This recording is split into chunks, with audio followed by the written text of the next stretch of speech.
In a country like Sri Lanka, particularly, if you take it in a South Asian context, freedoms of all kinds are significantly important. It has been part of our cultural ethos. We have respected other people. We have respected individuality. And if you look at legislation, they are only crystallized social values. And that's why they are important, because we as people, through time, have evolved and accepted certain norms to be accepted. And these are our practices, these are our beliefs. They're not mere laws. And that's why they're important, I think. On the issue of rights, I would look at two major aspects. One is media rights. That's something I think I feel very strongly about as a journalist. The other one is about the internally displaced. If you are a country with a responsible government, committed to serving your citizenry equally, I think the internally displaced people, forming 250,000 of the population, it's serious.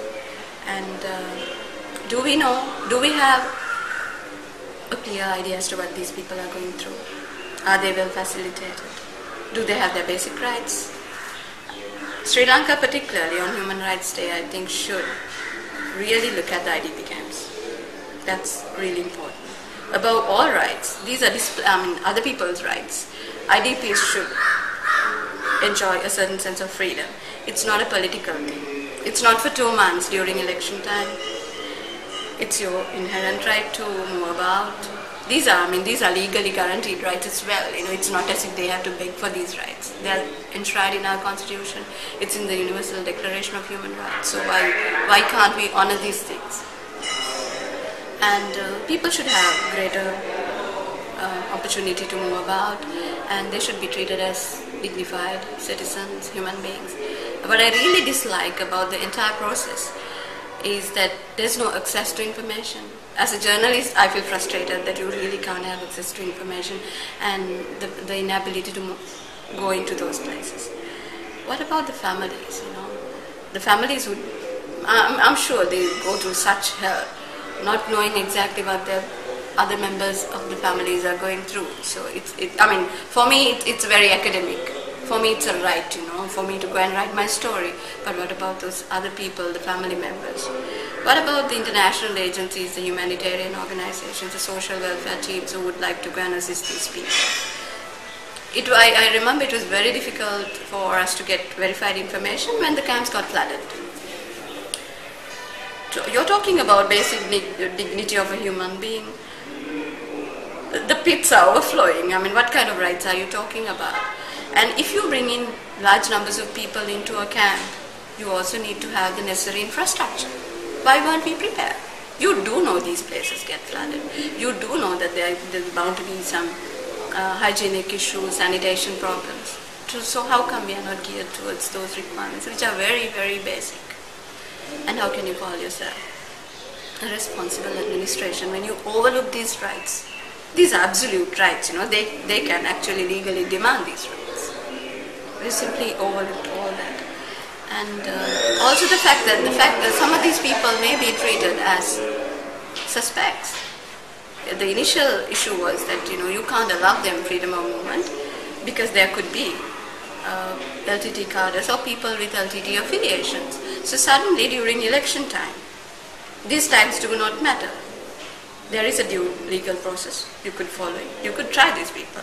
If you have verified information, maybe investigations can be conducted. But people cannot be en masse treated as suspects.